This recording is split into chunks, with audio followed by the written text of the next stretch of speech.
अस्सलाम वालेकुम। हमारे सोशल मीडिया के अक्सर लोग और ख़ास कर ये जो बड़े बड़े पाकिस्तानी यूट्यूबर्स हैं जो ख़ास कर पॉलिटिकल यूट्यूब वीडियोस व्लॉग करते हैं, उनके बारे में अक्सर कहा जाता है और वो ख़ुद भी कहते हैं कि हमारी वीडियोस के ऊपर, हमारे चैनल्स के ऊपर फायरवॉल को फिक्स कर दिया गया है, जिसकी वजह से हमारे व्यूज़ नहीं आते, जो कि किसी हद तक सच भी है। मैं खुद इसका शिकार हूँ। मेरे चैनल पर बिल्कुल व्यूज़ डाउन हो चुके हैं, व्यूज़ आ ही नहीं रहे।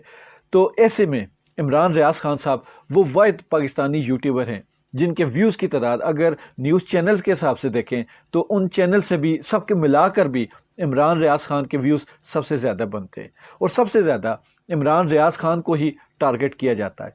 तो मेरा सवाल एक छोटा सा ये है कि अगर इमरान रियाज खान को वाकई में सबसे ज़्यादा टारगेट किया जाता है, इमरान रियाज खान वाकई सबके लिए ख़तरा है, अगर इमरान रियाज खान वाकई ही इस हुकूमत को वारा नहीं खाता और इमरान रियाज के बकौल वाकई उनके चैनल पर, उनकी वीडियोस पर फायरवॉल लग चुकी है, तो इमरान रियाज खान के व्यूज़ सबसे ज़्यादा क्यों हैं? हाँ, अब कुछ लोग ये कह सकते हैं कि उनकी जो ऑडियंस है वो सबसे ज़्यादा पाकिस्तान से बाहर है, ओवरसीज़ पाकिस्तानी जो हैं, लेकिन जितने उनके व्यूज़ हैं ओवरसीज़ पाकिस्तानी इस तादाद में हैं नहीं। तो क्या ये व्यूज़ और फायरवॉल का जो एक बहाना बनाया गया या लोगों को डराया गया, तो ये क्या एक फ़ेक न्यूज़ थी या ये सारा प्रोपेगेंडा था?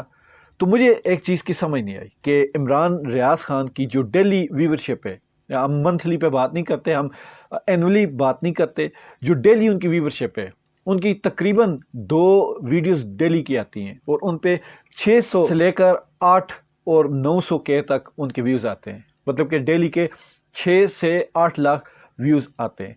तो इन दोनों को अगर मिलाया जाए तो उनके डेली के 1.5 मिलियन के करीब व्यूज़ बनते हैं। अगर इसका मोटा मोटा हिसाब भी किया जाए तो 2000 व्यूज़ के ऊपर पर डॉलर का अगर हिसाब किया जाए तो उनके कोई 2 लाख के करीब पाकिस्तानी रुपए बनते हैं।